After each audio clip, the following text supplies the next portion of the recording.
আমার শ্বশুরের সাথে তো আমার প্রথম একবার কথা হয়েছিল এগুলো জানাজানির আগে। তারপর যখন আর ওনার সাথে আমার যে কথা হয়নি, মেসেজ দেওয়া হয়েছে। উনি আমাকে মেসেজ দিয়েছে, আমি ওনাকে মেসেজ দিয়েছি। সেই মেসেজে ওনাকে আমি আব্বু বলে সম্বোধন করে মেসেজ দিয়েছি।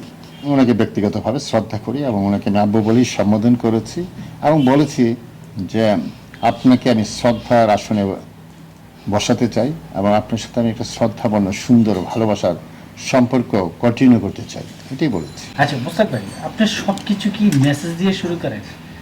না, সব কিছু মেসেজ না। আপনি বোধহয় আমার বক্তব্যটা শুনেন না। আমি যে যখন তিশার সাথে প্রথম সম্পর্ক ফেসবুক ফ্রেন্ড হয়েছে, তারপর তো মেসেজে দিয়েছেন। না মানে এখন এই বিষয়টা না না এখন আমি একটা বলি। মেসেজের সফলতাটা একটু শুনতে না, চাচ্ছি। কাল আমি যে কথা জাতির জন্য যেটা বলতে চাই, সবার জন্য বলতে চাই, যেন কোনো অসামাজিক কিছু কেউ না করে। আমি যেমন কেউ যে বলে, ওই শব্দটা আমি বলতে চাচ্ছি না, থাক, যে কি ড্যাডি যে বলে, এগুলো তো ভালো না, এগুলো তো হালাল কিছু না। সবাই যেন সামাজিক অবক্ষয় থেকে দূরে থাকে, এগুলোই বলতে চেয়েছি।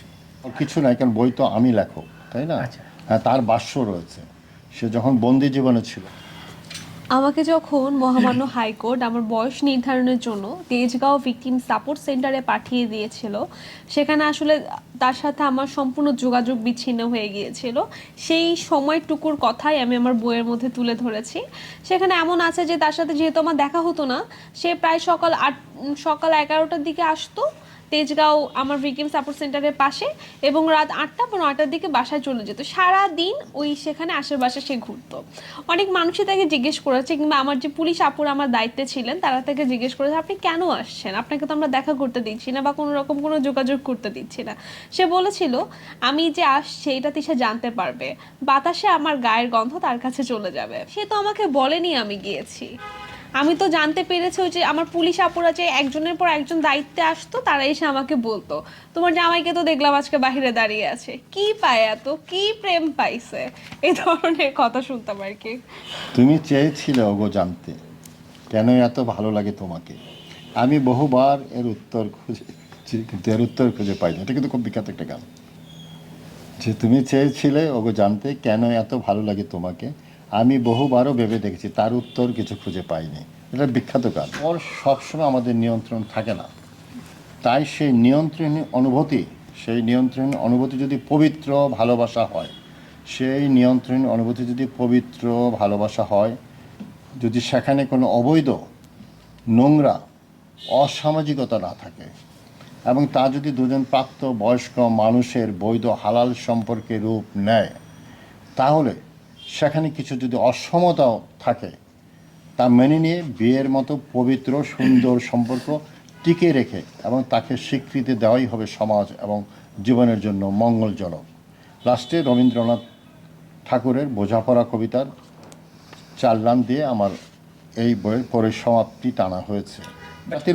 জাতির উপকারে যদি আসে, এটা তো কোনো এরকম বই না যে এটা আমাদের দুজনের কাহিনী, তাই না? এটা কোনো গবেষণামূলক বই কিন্তু না। তবে জাতির যে জিনিসটা আসবে, আমি যেটা বলি যে ইয়াং জেনারেশন, তারা বুঝতে পারবে যে এই ধরনের একটা পরিস্থিতিতে যদি তারা করতে যায়, সেখানে অনেক বাধা বিপত্তি রয়েছে, সমাজে অনেক প্রশ্নের সম্মুখীন আছে। সেইগুলো তাদের মনে একটা দাগ কাটবে যে না, ইচ্ছা করলেই সব কিছু করা যায় না, ইচ্ছা করলে এই ধরনের পরিস্থিতি ফেস করতে হয়। তবে আমি যে কথা জাতির জন্য যেটা বলতে চাই, সবার জন্য বলতে চাই, যেন কোনো অসামাজিক কিছু কেউ না করে। আমি যেমন কেউ যে বলে, ওই শব্দটা আমি বলতে চাচ্ছি না, থাক, যে কি ড্যাডি যে বলে, এগুলো তো ভালো না, এগুলো তো হালাল কিছু না। সবাই যেন সামাজিক অবক্ষয় থেকে দূরে থাকে, এগুলোই বলতে চেয়েছি। কিছু নাই, কারণ বই তো আমি লেখক, তাই না? আচ্ছা। হ্যাঁ, তার ভাষ্য রয়েছে। সে যখন বন্দি জীবনে ছিল, আমাকে যখন মহামান্য হাইকোর্ট আমার বয়স নির্ধারণের জন্য তেজগাঁও ভিকটিম সাপোর্ট সেন্টারে পাঠিয়ে দিয়েছিল, সেখানে আসলে তার সাথে আমার সম্পূর্ণ যোগাযোগ বিচ্ছিন্ন হয়ে গিয়েছিল। সেই সময়টুকুর কথাই আমি আমার বইয়ের মধ্যে তুলে ধরেছি। সেখানে এমন আছে যে তার সাথে যেহেতু আমার দেখা হতো না, সে প্রায় সকাল 11টার দিকে আসতো তেজগাঁও আমার ভিকটিম সাপোর্ট সেন্টারের পাশে, এবং রাত 8টা বা 9টার দিকে বাসায় চলে যেত। সারা দিন ওই সেখানে আশেপাশে সে ঘুরতো। অনেক মানুষই তাকে জিজ্ঞেস করেছে, কিংবা আমার যে পুলিশ আপুর আমার দায়িত্বে ছিলেন তারা তাকে জিজ্ঞেস করেছে, আপনি কেন আসছেন, আপনাকে তো আমরা দেখা করতে দিচ্ছি না বা কোনো রকম কোনো যোগাযোগ করতে দিচ্ছি না। সে বলেছিল, আমি যে আসছে এটা তিশা জানতে পারবে, বাতাসে আমার গায়ের গন্ধ তার কাছে চলে যাবে। আরও বলেছিল যে সে যেহেতু ওখানে একা আছে তার জন্য নিজেকে একাকী মনে না হয়, তাই আমি এখানে আসবো। আপনারা দেখা করতে না দিলেও আমি বারবার আসবো, যেন ও নিজেকে কখনো একা না মনে করে। প্রেমের ছোঁয়া তো পেতাম। এটা তো ভুল হইতে পারে, সে তো না গিয়েও বলতে পারে যে গিয়েছে। তার সে তো আমাকে বলেনি আমি গিয়েছি। আমি তো জানতে পেরেছি ওই যে আমার পুলিশ আপুরা যে একজনের পর একজন দায়িত্বে আসতো, তারা এসে আমাকে বলতো তোমার জামাইকে তো দেখলাম আজকে বাহিরে দাঁড়িয়ে আছে, কি পায় এত, কি প্রেম পাইছে, এই ধরনের কথা শুনতাম আর কি। আমি বলতাম যে হ্যাঁ আমাকে অনেক ভালোবাসে, আমার তো এটাই ভালো লাগে। বলতো যে উনি এত পারে কিভাবে, সারাটা খোর একটা মানুষ হিসাবে দাঁড়িয়ে থাকতে পারে, মানে এত প্রেম কিভাবে। আমি বলতো আমাকে ভালোবাসে, আমিও তাকে ভালোবাসি, এরকমই। তুমি চেয়েছিলে ওগো জানতে কেন এত ভালো লাগে তোমাকে। আমি বহুবার এর উত্তর খুঁজেছি, কিন্তু এর উত্তর খুঁজে পাইনি। এটা কিন্তু খুব বিখ্যাত একটা গান, যে তুমি চেয়েছিলে ওগো জানতে কেন এত ভালো লাগে তোমাকে, আমি বহুবারও ভেবে দেখেছি, তার উত্তর কিছু খুঁজে পাইনি। এটা বিখ্যাত গান। মানুষের জীবনে ভালোবাসা, প্রেম, হ্যাঁ বললাম না, এটা স্বর্গীয়ভাবে আসে। এটা মনের ভিতরে একটা প্রভাব সৃষ্টি হয়, অনুভূতি সৃষ্টি হয়, সেইভাবেই হয়তো হয়েছে। ভাই আমরা একটু পিছনে যাই, আপনার কথার পরিপ্রেক্ষিতে আমি বলতেছি, আচ্ছা আপনার শ্বশুরকে আপনি কি বলে ডাকেন? আমার শ্বশুরের সাথে তো আমার প্রথম একবার কথা হয়েছিল, এগুলো জানাজানির আগে। তারপর যখন আর ওনার সাথে আমার যে কথা হয়নি, মেসেজ দেওয়া হয়েছে। উনি আমাকে মেসেজ দিয়েছে, আমি ওনাকে মেসেজ দিয়েছি। সেই মেসেজে ওনাকে আমি আব্বু বলে সম্বোধন করে মেসেজ দিয়েছি। আমি বলছি যে আব্বু বলেই ওনাকে মেসেজ, যে কটা মেসেজ দিয়েছি সেখানে যেহেতু মানে তিশার বাবা, উনি তো আমার শ্রদ্ধেয় ব্যক্তিত্ব, আমি ওনাকে শ্রদ্ধা করি, অনেক শ্রদ্ধা করি।